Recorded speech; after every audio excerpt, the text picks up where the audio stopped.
April. When we think about danger, the whole is how do you measure the danger? How do you know how much danger you're in? Everything we do in life involves a certain amount of danger, and we're always making calculated risks.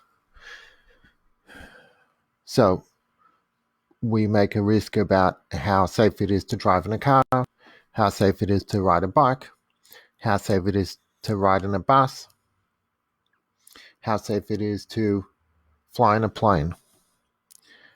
If we would hear that there is a strong pattern of people dying because of driving in cars, which is true.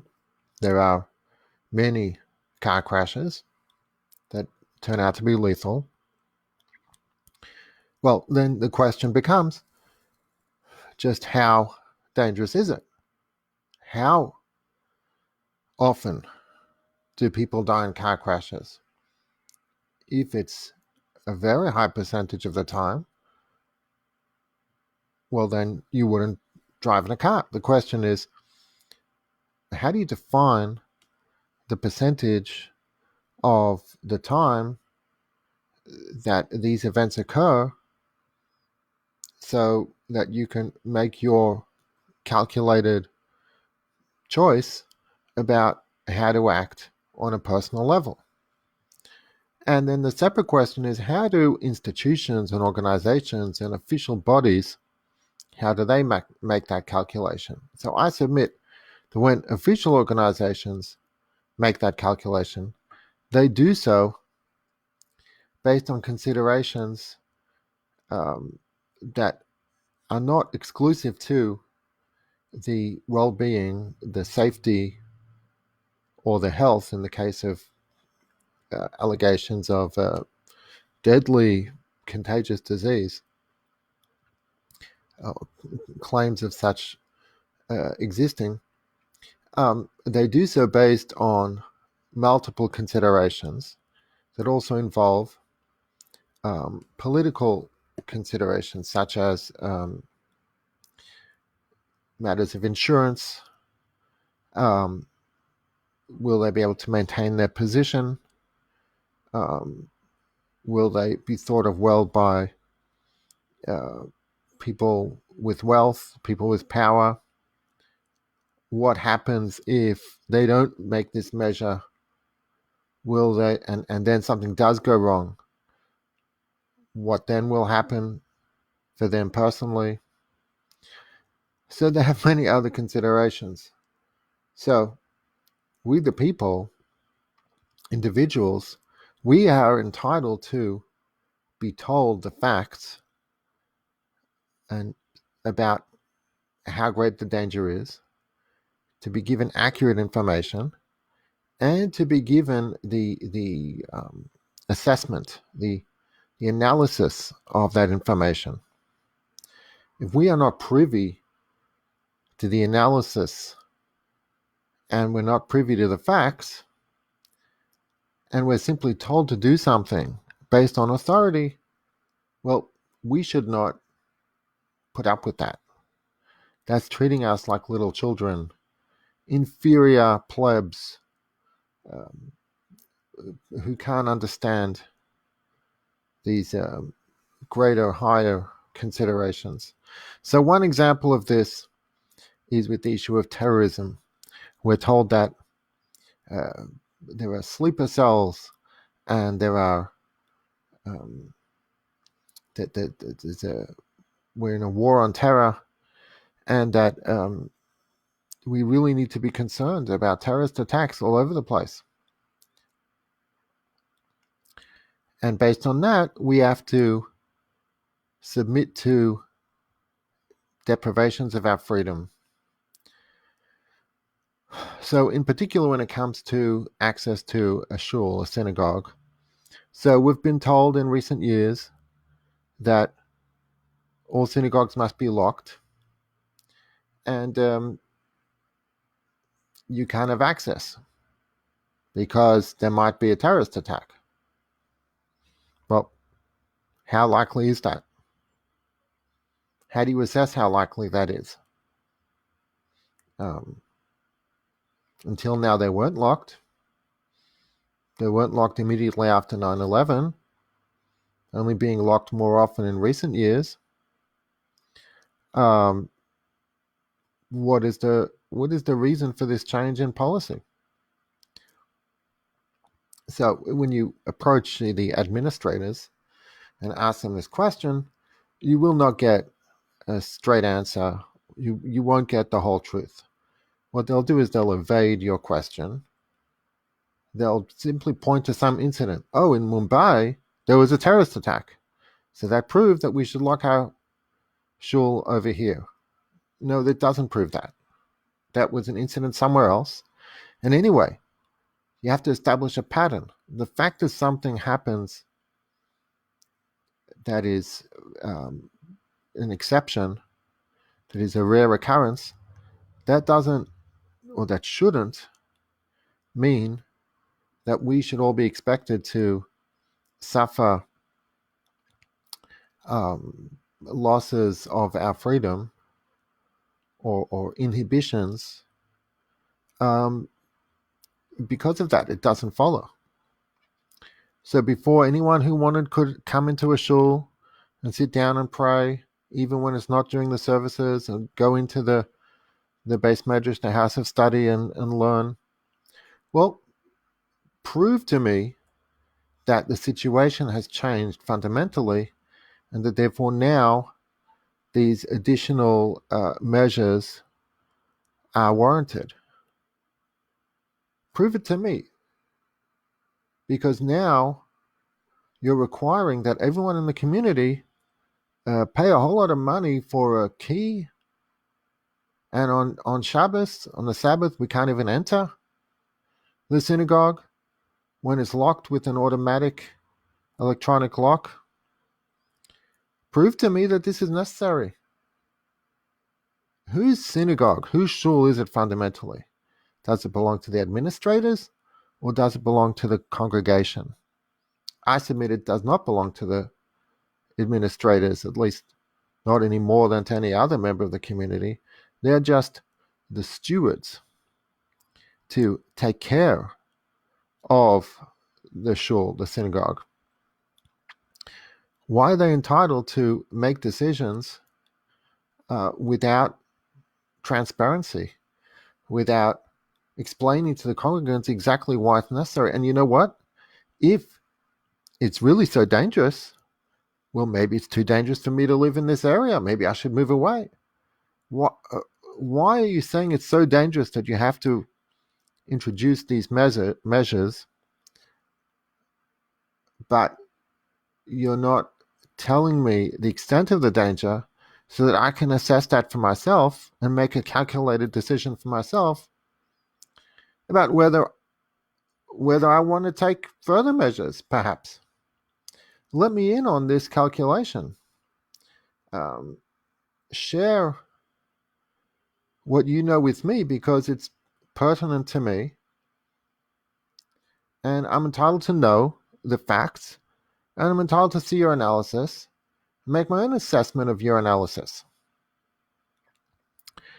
Um, Now, so the response you'll get is, well, we're experts. We're security experts. You should just trust us, and also we're in charge and you're not in charge. Well, yeah, if you're not wealthy, then that's really the way you'll be treated, in this condescending way, without being given a straight answer,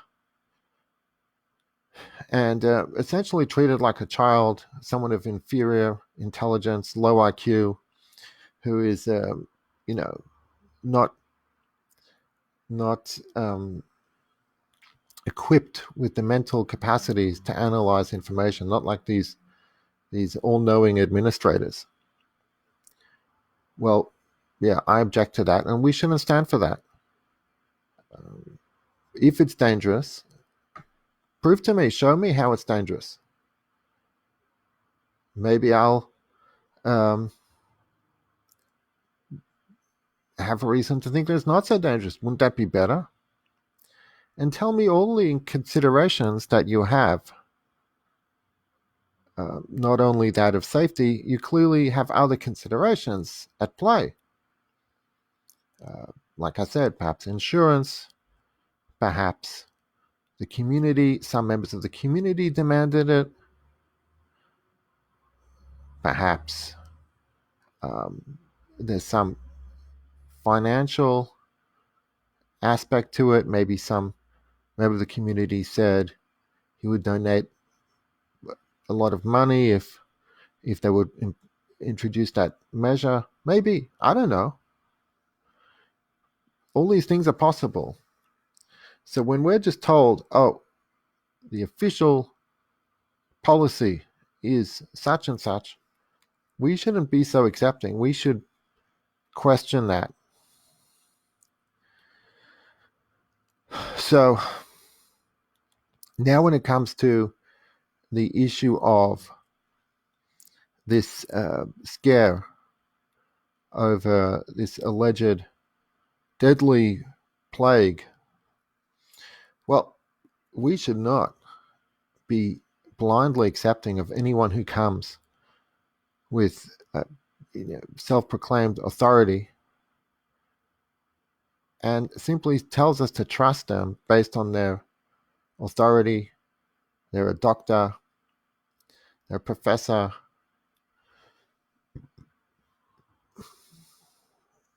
But they could have other considerations. Certainly people in the government and public health officials could have other considerations in their decisions besides health. I would say that that's a low priority for them. And certainly they don't have a presumption of innocence when they claim that something is necessary for health, that's all that's on their mind. So, but even when it comes to these reports from official academic sources, we shouldn't just blindly accept as a source, an official source, because it's from some professor.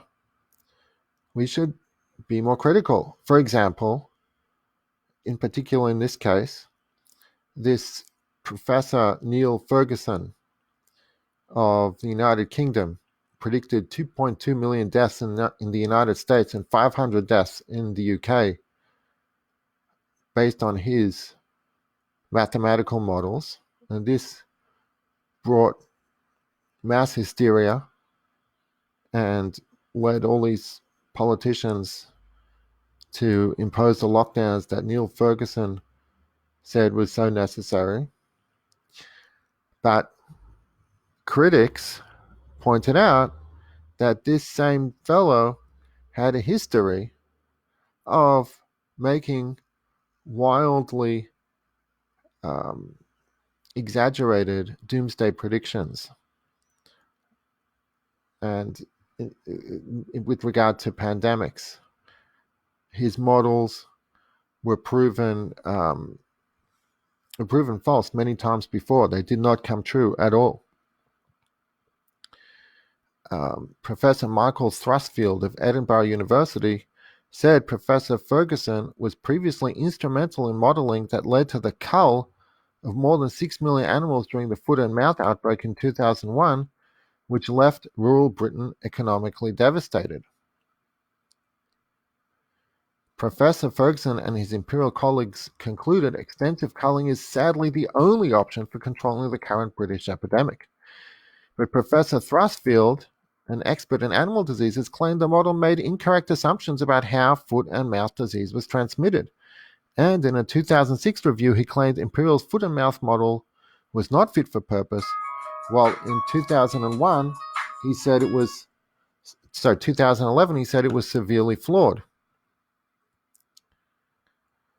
Yesterday, Professor Thrustfield told the Daily Telegraph the episode was a cautionary tale about the limits of mathematical modeling, and he felt a sense of déjà vu about the current situation. But Professor Ferguson defended Imperial's foot and mouth work, saying they were doing modeling in real time with limited data. He added, I think the broad conclusions reached were still valid. So basically, even after his work was completely debunked, Ferguson doubled down and he defended his position. He didn't admit his mistake.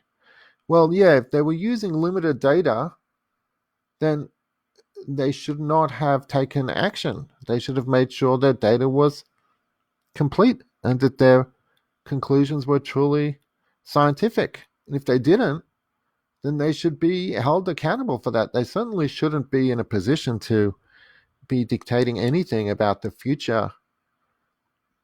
I mean, that's complete professional misconduct. They they should be this Ferguson should have been defrocked, disbarred from practicing, but because it's a model and it's a prediction, and this is a fuzzy kind of thing, and apparently because of some kind of clout that he has.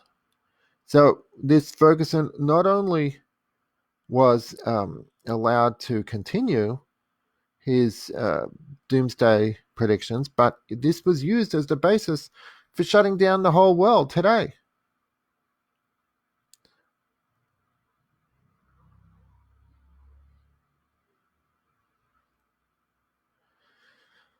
So all these people who claimed, oh, it's a professor, we need to trust the experts, they were being, at best, hopelessly naive. They were certainly being some tyrannical, oppressive, in that they told us that, oh, if you question this, you're the Luddite, you're the one who rejects science and medicine and academic knowledge. You're the ignorant, foolish one. You just don't understand. They understand. They've come on. That's their profession. That's their expertise. No, even if it's not your profession, you're entitled to be critical. You're entitled certainly to look out for conflicts of interest, to look for an ideological agenda, and to look at the person's making the predictions previous record. You're entitled to see the study, the analysis, and think about it. You're entitled also to question to see, are there other professors, other professionals who are dissenting from this officially approved policy. And so this is my message. When you're told that official sources, experts, claim, declared, have established that there is a immediate great danger, don't just automatically fall into line. Just follow that blindly. That's really foolish, because there are certainly other considerations at play, even without any conspiracy, which I totally believe that this is a grand conspiracy. Even without that, simply by virtue of the fact that we're dealing with people with positions, people with conflicts of interest or possible conflicts of interest, we're entitled to get a second opinion.